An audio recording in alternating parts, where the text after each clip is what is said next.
Hey guys, just wanted to make a video. I recently purchased this mini skid steer here. It's a Chinese mini skid steer, but it seems pretty well built. This is the Landhonor model, also known as Landhonor. It's built by EGN. It's the EG36C mini skid steer. I have been going over this machine quite a bit, just looking through everything and how it is built and how reliable it may be.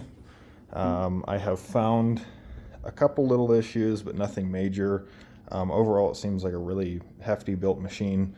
It's pretty thick steel.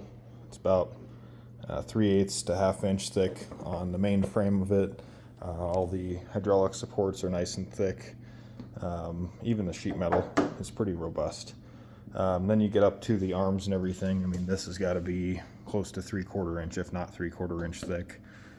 All the pistons and everything, all the mounts are heavy. You do have the 3 hydraulic hookups, the 2 pressure and the case drain, which is nice where some models don't come with the case drain. You have the quick detach bucket, which is nice for your other attachments. Now, I haven't fully tested yet, but I do believe that this is dingo style attachment universal hookup. So I'm going to go next week and try and hook up to some dingo attachments, see if they work, because that'd be pretty nice to be able to rent. Take a look under the hood here. It is on pistons, which is nice to keep the hood propped open. And then you can lift the hydraulic cooler out of the way. Now it does have a fan on here, which does, some people say that they blew inwards, mine blows out, which I've heard is the preferable method. It kind of just pulls heat out of the engine bay and puts it out of there. I did add a secondary fan down in there. It's just a little 6-inch waterproof fan, and it blows air outwards. So my whole idea is, with the engine fans blowing air in, that one's blowing out and this one's blowing out, it can pull more air in from these side vents and even there or through the engine to help keep the hot air out of here. It is a nice, well laid out engine room, engine bay area. You have your 2 hydraulic pumps here, oil filter back down there for the engine, your muffler obviously, horn, and all your hydraulic hookups are up there. There is the hydraulic tank here. It's about 5.5, 6 gallons. This is a venting cap. There is no dipstick, but there is a sight glass with a secondary temperature gauge on it there. And then inside of here, there's a filter, and I believe there's one inside the tank if you pull these off. But that one's only at about 200 hours you'll have to do, where this one is also about 200 hours, but it's easily accessible just by unscrewing the cap. They did get away from the stick-on bumper. They went to an actual nice bolted down bumper that the radiator can rest on, so it's not wearing through that. On mine, these sides started to wear on the edge here, so I just put some foam in there. Not foam, it's like a matting material, just to help rest on there so it doesn't rattle too.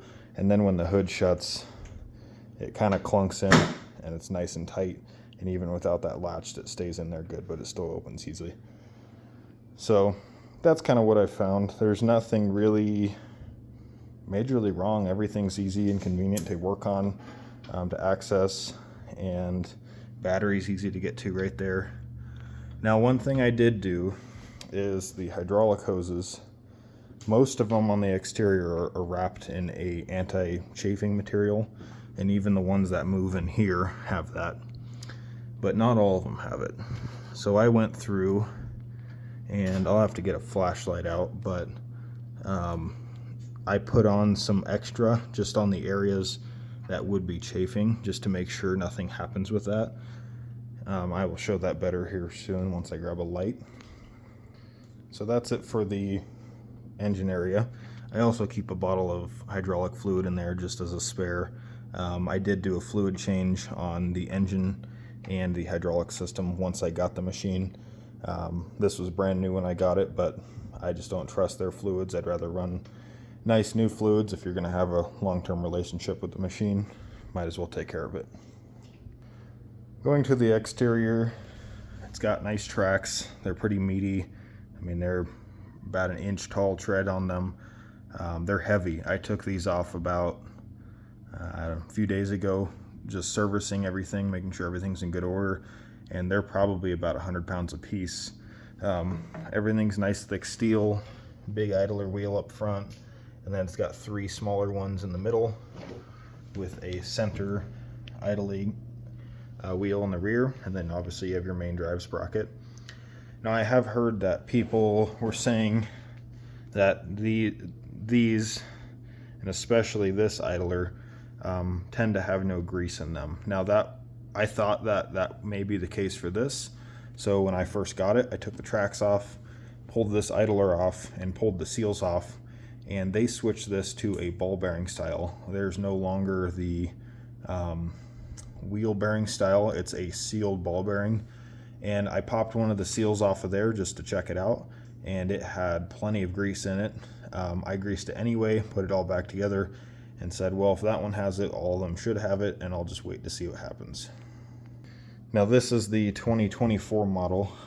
So underneath here, you can take that. It's a 13mm bolt. You can take this cover plate off, and there is a 1.25 inch nut. There's 2 of them in there with a shaft that goes forward actually to this front larger idler, and it does the tension for the tracks. Now, some of these have grease tension. I've heard those on these mini Chinese ones are kind of a pain. They like to leak, they like to fall off. So I was happy to see that this one has the actual bolt tension. So far I've had no issues with it, and the tracks stay on just fine. Coming to the rear of the machine, you have a few gauges and the controls. If I turn the battery switch on here, then I can turn the key on, and you have your ignition light. That, I believe, is the low oil light, and then this one kicks on with the fans. So if I turn the fans on, we'll go there. You do have a fuel gauge, fuel level, which is nice.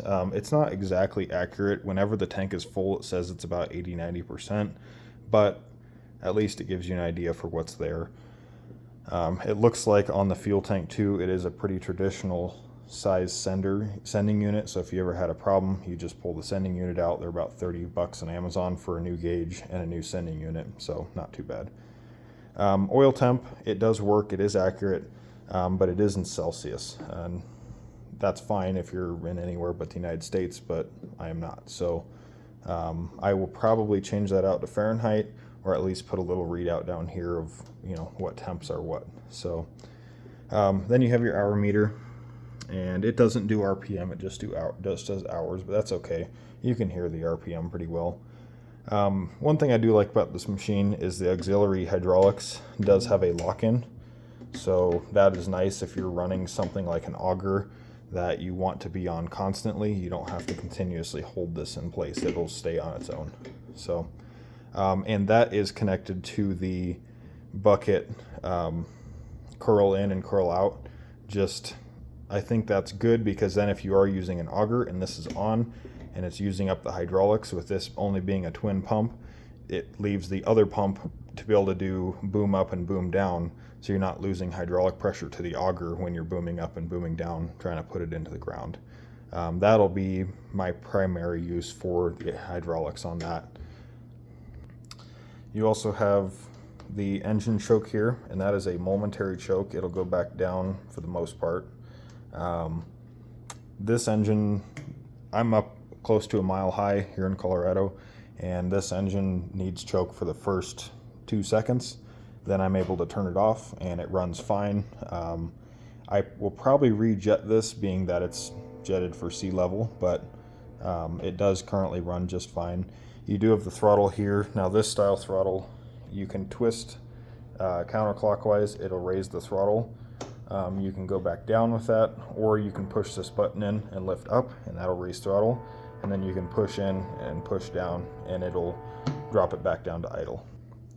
And like I said before, there's a battery cutoff switch here. Pretty nice. It's not removable, but sideways is off, vertical is on, and you can just keep going. It won't come out or unscrew in any way. One thing I did add is this grip on here. This plate does lift up to close up the inside, or just get it out of your way if you want to walk behind the machine. I, for the most part, haven't done that. It's a lot more convenient to stand on it. But this is just bare powder coat when you get it, so it's pretty slippery. Powder coat seems pretty thick, but over time it's going to wear, you know, footprints in this. So I went to Harbor Freight and picked up these. They're $3 a piece or $2 a piece. They're adhesive, they stick on. I cut about a ½ inch off of it and they fit perfectly, and adds a lot of grip and just wear and tear protection against this, especially if your shoes are muddy or full of snow or whatever. That'll help you a ton. There is these side wings. No one has talked about these, but they can come up and you just lift up, they lock into place. Now I don't know exactly why they're there. I think they're for if you're riding on the machine and you're on a hill, it keeps you from falling off if you slip or something. They're pretty strong vertically, but they do bend a little bit back and forth horizontally. Don't know how useful they are, but they are there. I thought about eventually doing a steel plate that comes down this side here and can come out and be like permanent side supports with padding on them. Also adding, you know, 100 or 2 pounds of counterweight would be nice. But yeah, no, they are here. You just lift up on them and push the bolt down, and then it slides down that track and just goes back in. So all these hoses, they're all covered. They have a pretty nice connection. I went through and adjusted all these lines. Some of these, when they came out of the machine here, they were touching together, which you don't want, just vibration over time. So separated them out, made sure none of these are going to be rubbing on anything. For the most part, they look pretty good, but just go through the machine and make sure everything is happy where it's sitting. Another thing I added on here is these come with the push style connection that you have to push in. They look like these. These are the old ones. So you just push in the needle style fitting and hold it on there, and you can grease them. Now they work fine and they are low profile, but I don't love them. I switched them to these traditional style because then you can lock it on. It just works a lot better, I find. So I went through, I bought this from Harbor Freight. It's $8 for all of them. Not that I need them all, but it had 10 of the larger size. What are these? The 1/8 NPT straight fittings, which there happen to be exactly 10 of them, or 9 of them, sorry, on this machine. And you just unscrew them out of there, screw in the new ones, and it makes it a lot easier. They're still recessed, they still sit flat, which is nice in case they get hit. Now this does have this greaser, which does work, and then it also has this one on top. Now they go to the same spot, so I didn't worry about changing that one out because I don't need to use it when this one greases the same area. And that's on pretty much all the supports for the hydraulics. When it comes to lighting, you have the switch up here. You can turn on the headlight. It is very bright. The only problem with it is it's just a little tiny spotlight, and it's pretty much useless for this, especially when you get to, if you boom up the machine, the center support here, I'll bend this light down like it was doing that. It just basically blocks all the light. It's kind of useless. It is bright, I give it that, but it's bright from 1,000 feet away. So what I'm going to do is I ordered some flatter 6-inch lights, and I'm going to put one here, one over here, wire them into the same circuit obviously, and then those have a nice wide beam of floodlight, and they'll look good up there. They actually look just like these, what I have on the scooter. So they're nice and low and out of the way, but they'll do a good job up there and be a lot brighter in the long run than this one is. So I took this back plate off from the back of the machine, It sits up here normally. It's just 3 13mm bolts. It's a nice little plate. It fits one way better than the other, so I just wrote top on the inside. It does have a little bit of a sound dampening heat shield padding there, which is nice. Just something a little extra to keep it from vibrating too. That came on the machine. And then there's the engine. It is a ROTA 740 model. It's a 739cc engine. Seems to run really good. It's basically identical to the Predator engines, to the Honda engines. They're all about the same with a couple different variants. But overall it seems to be pretty well built. There's all the hydraulic connections up in there. So again, I went through and added stuff like this. I just took a piece of thicker rubber hose and did a little cover over lines that were touching each other. Where this one touched the pump up here, where these touched the cooler down here, they started to wear a little bit. Just stuff like that, going through and making sure everything's not gonna wear, because these machines do vibrate and they're in pretty harsh environments. So hydraulic hoses are also expensive. One thing I added on this, just I've heard that these fuel tanks can have debris in them with the cheap Chinese fuel. I haven't seen much debris, but I want to be careful. I want to take care of this. You know, still an expensive engine.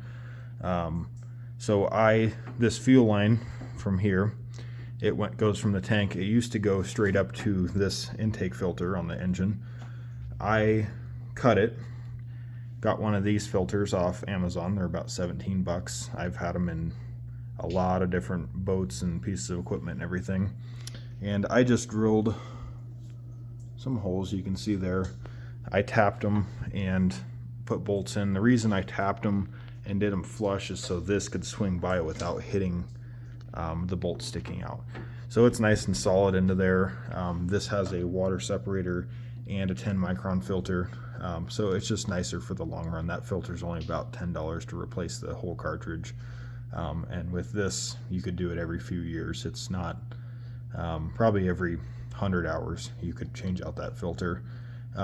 It's designed for a lot more flow than this will ever take, but better to be safe. Then I just ran a new piece of hose. I left this filter because I don't know what micron it is, but I figured this will take out the vast majority of it, and then this can be a secondary. And there actually is a third one back under this cover that's a little tiny one.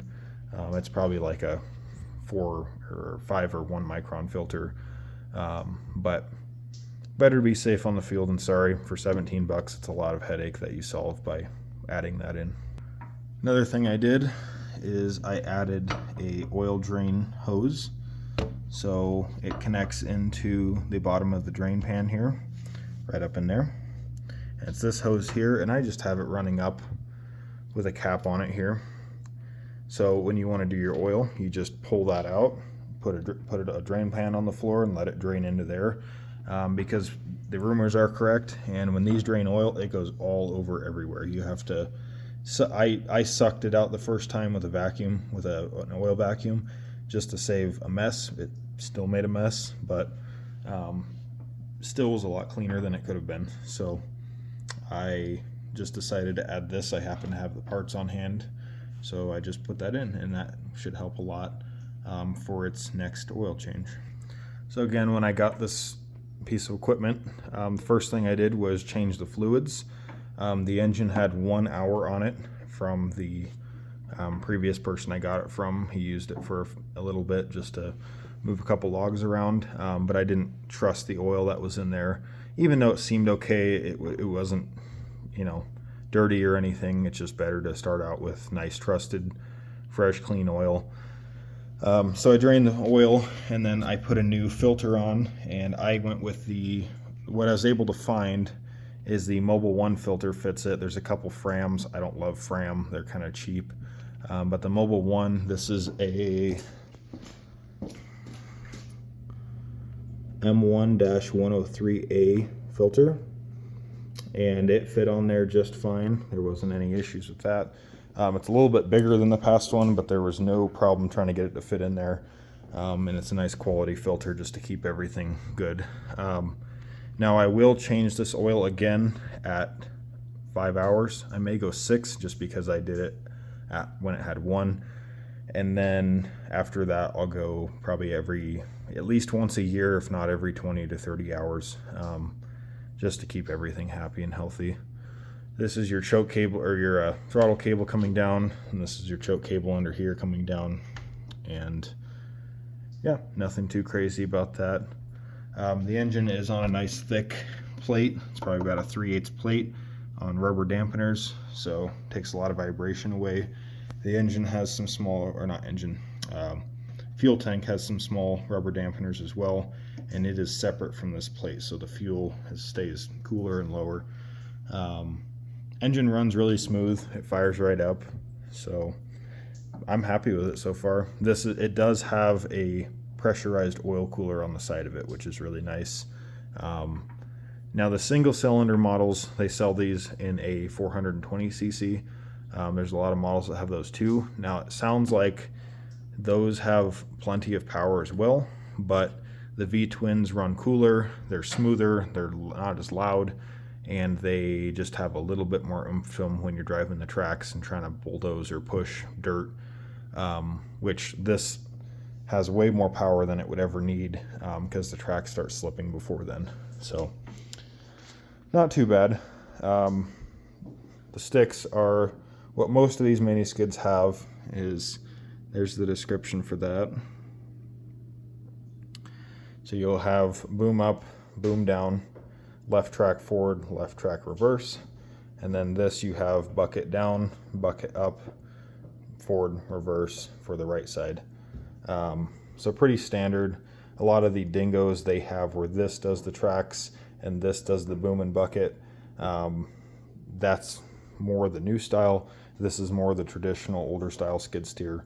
To me, this doesn't bother me. They're smooth, they work well. It's got very good controls over everything, and once you get used to this, it won't make a difference on how it drives. You're easily able to track forward and boom up and curl the bucket at the same time. There's plenty of hydraulic flow. Now I don't know how that would be if you have 600 pounds in the bucket, but currently with the dirt moving I've been doing, it's been doing just fine.